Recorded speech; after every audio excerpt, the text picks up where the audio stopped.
Simplex Music. Yo Simplex Kachimoko kandi domo taka Yo Simplex Kachimoko kandi furisa Handidi kukushaya nekuti ndinochema Handidi kukuluza nekuti ndinochema Ndinochema ndisinewe baby Ndinoshamba ndisinewe lavi Moyo wangu unofara sei wauya kuseni Sondirwadza wawakuyenda Zvinorwadza seiko amaiwe paya wawakuyenda Nyangwe tamboswera tese zuva rese zongorwadza wawakuyenda Zvinondifadza pakubuda kwezuva wauya kuzondiona Zvichindirwadza pakunyura kwezuva woenda baby Zvinondifadza pakubuda kwezuva wauya kuzondiona Zvichindirwadza pakunyura kwezuva woenda baby Mwanasikana unondinakidza rudo rwako wanimanyisa bani ende futi unondidadisa Nau makizi pakazara nevanhu mazirudo wawinawo anotapira uri shuga uri tsigiri runako rwawinaro unonaka iwe uri shuga uri tsigiri unonditomodza zvaikuku ndonosa ndozopedzerana namugara wako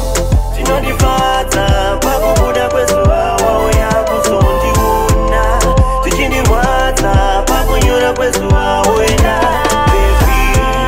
Zvinondifadza pakubuda kwezuva wauya kuzondiona Zvichindirwadza pakunyura kwezuva woenda baby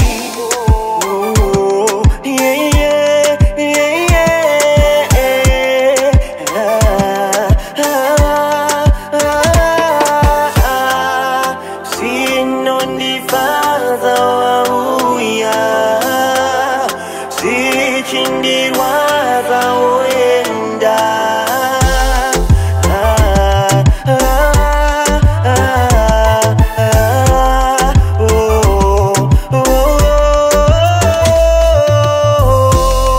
Zvinondifadza pakubuda kwezuva wauya kuzondiona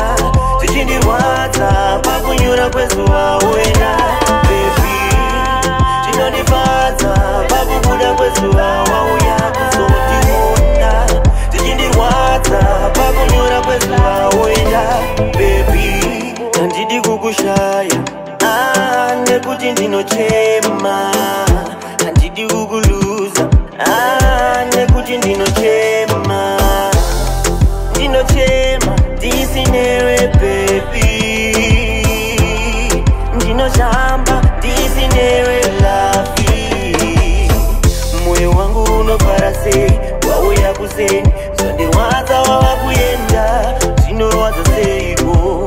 amaiwe paya wawakuyenda Nyangwe tamboswera tese zuva rese zongorwadza wawakuyenda Zvinondifadza pakubuda kwezuva wauya kuzondiona Zvichindirwadza pakunyura kwezuva woenda